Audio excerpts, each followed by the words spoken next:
महामारी के बीच भी मनुपालिका बहुजनों के खिलाफ फैसले देने से बाज नहीं आ रही। सुप्रीम कोर्ट ने टिप्पणी की है कि 50% से ज्यादा आरक्षण की इजाजत नहीं दी जा सकती। दरअसल आंध्र प्रदेश सरकार ने साल 2000 में एक आदेश दिया था। आंध्र सरकार ने 20 साल पहले अधिसूचित क्षेत्रों के स्कूलों की शिक्षक भर्ती में अनुसूचित जनजातियों को 100% आरक्षण देने का फैसला किया था, लेकिन सुप्रीम कोर्ट ने इसे खारिज करते हुए कह दिया कि आरक्षण 50% से ज्यादा नहीं हो सकता। ये टिप्पणी करने वाली उच्चतम न्यायालय की 5 सदस्यों वाली पीठ में justice Arun Mishra, justice Indira Banerjee, justice Vineet शरण, जस्टिस एम.आर. शाह और जस्टिस अनिरुद्ध बोस शामिल थे। बेंच ने कहा, एक समय के बाद आरक्षण की समीक्षा की जानी चाहिए और उसमें बदलते सामाजिक आर्थिक हालातों के हिसाब से बदलाव किया जाना चाहिए। अब आरक्षित श्रेणी में भी आवाज उठ रही है। अब अनुसूचित जातियों और अनुसूचित जनजातियों में सामाजिक और आर्थिक रूप से संपन्न लोग हैं। ऐसी आवाजें उठ रही हैं कि ये संपन्न लोग अपने समुदाय के बाकी लोगों को आरक्षण का फायदा नहीं मिलने दे रहे। अगर जस्टिस अरुण मिश्रा की ये बात मान भी लें कि अगर SC/ST के संपन्न लोग अपने ही वर्ग के कमजोर लोगों को आरक्षण का लाभ नहीं लेने दे रहे, तो फिर मिलोड आपके इसी तर्क से बताइए कि फिर शक्तिशाली ब्राह्मण बहुजनों को कैसे नौकरी मिलने देंगे। बिना आरक्षण के तो मनुवादी बहुजनों को ना ही कॉलेज की सीढ़ी पर चढ़ने देंगे और ना ही दफ्तर की कुर्सी पर बैठने देंगे। अब न्यायपालिका को ही ले लीजिए मिलोड, आपके यहाँ आरक्षण लागू नहीं है और नतीजा आपके सामने है। जिन 70 सालों की आप दुहाई दे रहे हैं, उन 70 सालों में मात्र एक दलित चीफ जस्टिस की कुर्सी पर बैठा है। आज भी आपके सुप्रीम कोर्ट में 33 जजों के गुट में सिर्फ एक दलित जज है, जिसे पिछले साल ही सुप्रीम कोर्ट का जज बनाया गया था।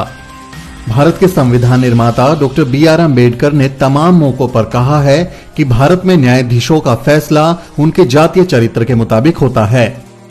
बंबई विधानसभा में ग्राम पंचायत विधेयक पेश करते हुए चर्चा के दौरान डॉक्टर अम्बेडकर ने कहा था, यदि मेरे माननीय मित्र मुझे विश्वास दिला दें कि वर्तमान न्यायपालिका में सांप्रदायिक आधार पर पक्षपात नहीं होता है और एक ब्राह्मण न्यायाधीश जब ब्राह्मणवादी और गैर ब्राह्मण प्रतिवादी के बीच निर्णय देने बैठता है तो वो केवल न्यायाधीश के रूप में फैसला करता है, तो शायद मैं उनके प्रस्ताव का समर्थन करूंगा।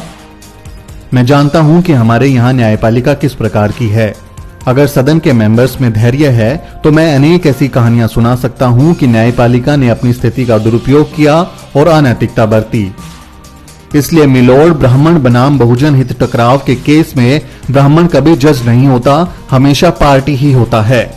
उसे फैसले का अधिकार देना न्याय की हत्या करने जैसा ही है। उसके फैसले बहुसंख्यक समाज के लिए वैसे ही अपमान का निशान है जैसे मनुस्मृति के विधान। मतलब एक आदमी जो खुद उसी वर्ग से है जिसने केस फाइल किया है, क्या वो अपने समाज से प्रभावित नहीं हो सकता? बिल्कुल हो सकता है।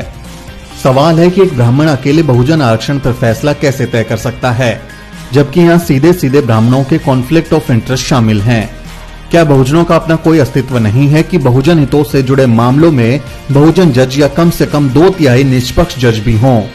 3 तलाक और राम मंदिर फैसले में कॉन्फ्लिक्ट ऑफ इंटरेस्ट के आधार पर एक मुस्लिम जज अनिवार्य करने वाले देश में 85% बहुजनों के अधिकार पर फैसला करने के लिए हमेशा एक विशुद्ध ब्राह्मण जज की टीम क्यों तैयार की जाती है? क्या बहुजन गुलाम है जिनको भीख दी जा रही है और उन्हें जज करने के लिए बराबरी का अधिकार नहीं दिया जा सकता? आरक्षण के फैसलों में बहुजन जज या तटस्थ बेंच क्यों नहीं है?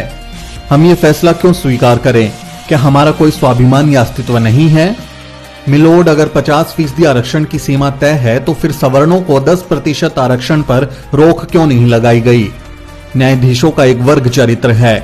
संभवतः यही वजह है कि जब नरेंद्र मोदी सरकार ने सवर्णों के लिए 10% आरक्षण की व्यवस्था की और वो 50% आरक्षण के दायरे को पार कर गया, तो भारत के किसी भी न्यायालय के किसी भी न्यायाधीश ने उस पर एक दिन के लिए भी रोक नहीं लगाई। रोक लगाना तो दूर की बात है, किसी न्यायाधीश ने सरकार से ये सवाल पूछना भी मुनासिब नहीं समझा कि सवर्णों को 10% आरक्षण देने और ओबीसी को आरक्षण देने में एक समान क्रीमी लेयर की शर्त है, तो दोनों में किस तरह का अंतर है और अलग से आर्थिक आधार पर 10% आरक्षण देने की क्या जरूरत है? सवाल 50% से ज्यादा आरक्षण का नहीं, नियत का है। तमिलनाडु सहित कई राज्यों में 50% से ज्यादा आरक्षण है। संविधान ने विधायिका को अधिकार दिया है कि अगर कोई तबका विकास की धारा से वंचित रह गया है तो उसे विशेष सुविधाएं देकर मुख्य धारा में लाया जाए। संविधान निर्माताओं का मकसद था कि इस देश की 100% आबादी इस देश को अपना समझे, उसे ये न लगे कि इस देश में एक वर्ग विशेष का शासन है, जैसा कि पहले भारत में था, और इसकी वजह से एक वर्ग को लंबी गुलामी और अत्याचार झेलना पड़ा। संविधान निर्माताओं की सोच थी कि 100% आबादी इस देश के विकास में भागीदारी करे और अपनी प्रतिभा का प्रदर्शन करे। लेकिन न्यायपालिका इसमें सबसे बड़ी रुकावट साबित हो रही है। एक तो न्यायपालिका का मनुवादी चरित्र और दूसरा संघीय सरकार द्वारा इनाम देने का चलन। चाहे SC/ST एक्ट को कमजोर करने वाले जज UU ललित को NGT का अध्यक्ष बनाना हो या फिर राम मंदिर का फैसला देने वाले जस्टिस रंजन गोगोई को राज्यसभा भेजना, एक सोची समझी रणनीति के तहत बहुजनों के खिलाफ फैसले दिए जा रहे हैं।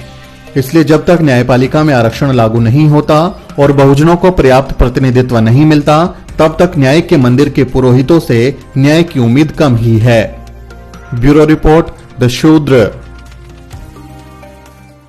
बहुजन समाज से जुड़ी हर खबर जानने के लिए सब्सक्राइब करें द शूद्र और बेल आइकन दबाना ना भूलें।